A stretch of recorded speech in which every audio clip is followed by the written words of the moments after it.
Bismillahirrahmanirrahim. Assalamualaikum warahmatullahi wabarakatuh. Alhamdulillahilladzi arsala rasulahu bil huda wa dinil haq liyudhhirahu ala dini kullih wa kafa billahi shahida. Asyhadu an la ilaha illallah wa asyhadu anna Muhammadan abduhu wa rasuluh. Qala Allahu ta'ala fi kitabil karim, a'udzu billahi minasyaitonir rajim. Bismillahirrahmanirrahim. Ya ayyuhalladzina amanu taqullaha faltanzur nafsum ma qaddamat lighad wa taqullaha innallaha khabirum bima ta'malun. Qala Rasulullah sallallahu alaihi wasallam, man shoma ramadhana imanan wa ihtisaban ghufira lahu ma qaddama min dzambih. Tujuan utama dari saum Ramadan adalah menjadikan kita semua sebagai hamba yang mutakin, ya, sebagaimana Allah Subhanahu wa taala menyebutkan dalam surat Al-Baqarah, a'udzubillahi minasyaitonir rajim, bismillahirrahmanirrahim. Ya ayyuhalladzina amanu kutiba alaikumusiyam kama kutiba alal ladzina min qablikum la'allakum tattaqun. Jadi tujuan utamanya adalah menjadikan hamba yang mutakin. Namun ada beberapa hal, ya, jadi terkait dengan puasa menyehatkan tubuh, ya. Jadi memang secara syar'i tadi menjadikan kita sebagai hamba yang mutakin. Kemudian yang kedua, barang siapa yang berpuasa, ya, karena iman dan hanya mengharapkan pahala dari Allah Subhanahu wa taala, maka akan dihapuskan dosanya yang telah lalu. Nah, yang menarik di sini adalah dari sisi kesehatan, karena pada saat kita berpuasa, ya, puasa 10 jam minimal, dan kalau kita di Indonesia ini puasa dari jam setengah 5 misal sampai jam 6 sore, maka kira-kira 13 jam. Ya. Nah, kadar gula darah pada saat itu bisa mencapai 110 mg per desiliter. Para sahabat IKD yang berbahagia, apa yang terjadi ketika kadar gula darah kita turun sampai 110 mg per desiliter?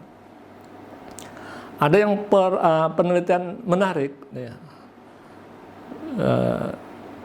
yang mengatakan bahwa pada saat tubuh itu dikondisikan kekurangan glukosa, ya, kadar gula darah turun sampai 110, maka sel-sel tubuh akan membentuk namanya fagofor. Ya.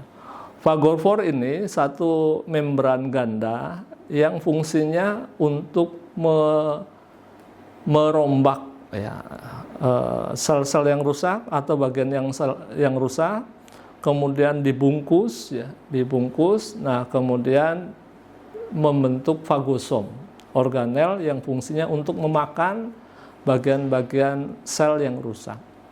Kemudian fagosom akan bergabung dengan lisosom. Nah, dengan bergabungnya dengan lisosom inilah maka kemudian bagian yang rusak ini bisa dihancurkan. Untuk apa? Nah, ini yang menarik, ya. Ternyata bagian-bagian sel yang rusak itu akan digunakan untuk sumber energi, ya.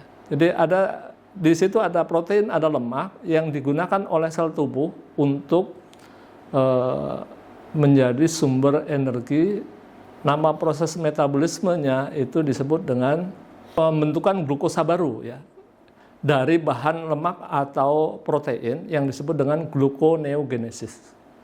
Nah, dengan gluconeogenesis ini maka akan memberikan satu keuntungan, ya, bagi tubuh, yaitu dengan memberikan sumber energi bagi sel, satu, ya, memberikan sumber energi bagi sel non karbo, ya, non karbo, karena asalnya dari asam lemak dan asam amino. Di sisi lain maka akan membersihkan sel-sel tubuh kita, ya, termasuk sebetulnya sel kanker. Dengan sel kanker itu ada atau virus ataupun bakteri yang ada di dalam tubuh kita akan dibungkus oleh fagosom, kemudian bergabung dengan lisosom, maka kemudian akan dijadikan sebagai sumber energi. Nah, penelitian ini ternyata sudah mendapatkan Nobel ya dari Yoshinori Ohsumi, ya, orang Jepang yang subhanallah ternyata membuktikan bahwa puasa itu dapat menyehatkan tubuh dengan cara meregenerasi sel lewat proses fagositosis. Ya.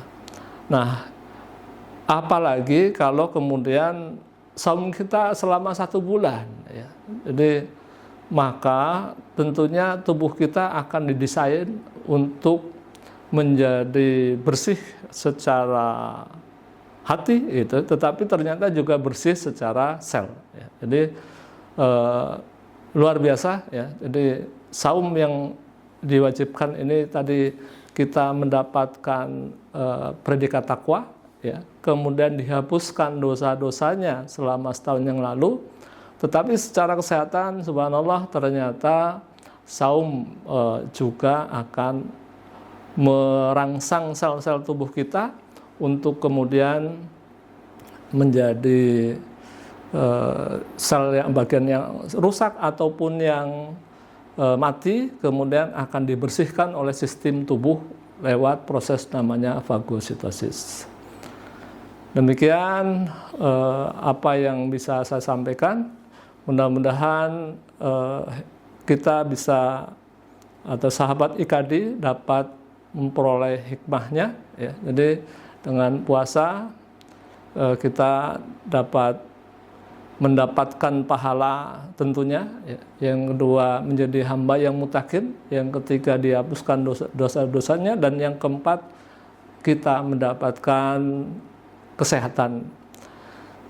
Selain itu, sisi kesehatan yang lain adalah dengan menurunnya glukosa darah, maka ada satu hormon, ya, ada satu hormon yang juga ikut turun kadarnya, yaitu insulin. Ya.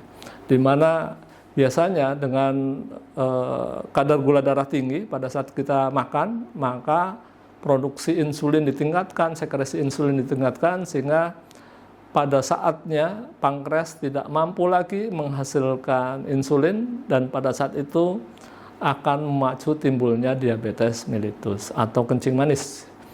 Sehingga insya Allah dengan adanya dengan puasa, ya, dengan puasa Ramadan ataupun mudah-mudahan nanti setelah Ramadan pun kita masih istiqomah dengan puasa sunnah, maka kita akan terhindar juga dari berbagai macam penyakit seperti tadi kanker ataupun diabetes mellitus.